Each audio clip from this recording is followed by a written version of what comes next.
Ascultați cu atenție la ce spun, că am aflat două târfe și o să le expun. Și ca să nu fie confuzii, să le văd scăpând, o să le zic pe nume. Hai să le luăm pe rând. Eu ardeam cu una, care o ardea cu una. Și până acum am ignorat că cea din urmă era mult. Numai că uite ce se întâmplă atunci când cocalarii fac manevre să-mi ia mâncarea de la gură ca Heimlich. Credea că o să rupă dând pe beat-ul de la Kerry, dar uitat că după ce bagă el s-au doar greieri în public.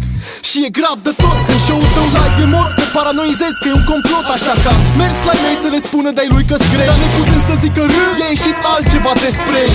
Clar e varză, amenințare falsă, mișcare disperată pentru respect în branșă. Stai, am uitat, el nu era rapăr de fapt, doar în vizită. Turist pe un teritoriu minat, minut crize de sensibilitate exagerată ca o vizită. Amenințând cu violență fizică, de parcă mi-ar fi frică.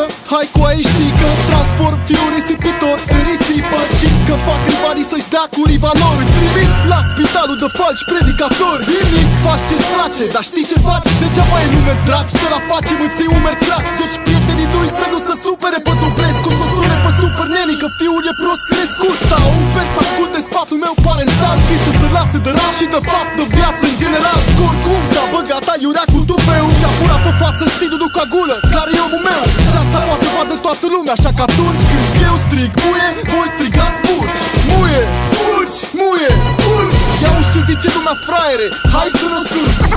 La tine în cartier, în casă sau pe scară de bloc pe palier. Puși pula cu poezia ta, mai plânge păcatul ăsta. Psihic, nu fizic, te dai lovit, e tipic. Discursurile mele generează plângeri. Râpe masculine sau feminine, tot ce vă spune să luați pula de la mine. Ascultându-mi rimele din Invid Legend, târfa aia cazi eu să-și iasă din pepen. Ce?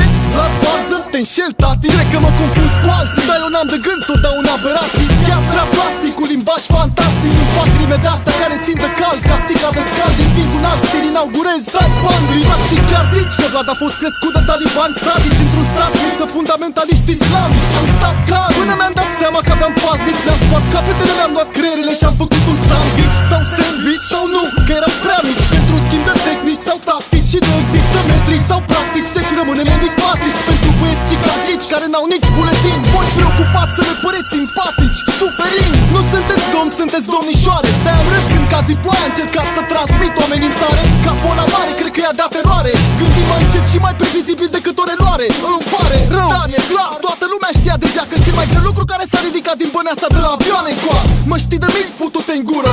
Mă asculta, vede când te concepea într-un tir pe centură. Și acum mă simt ca un pedofil, deci liric când ești copil. Dacă nu eram eu, tu n-aveai stil. Stai chill, nu vrei scandal? Stai calm, sau să fie a doua cățea care o să ajungă în spațiu după Laika.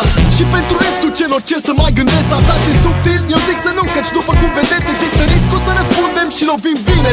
Controlul înseamnă CTC și deocamdată nu-l prea.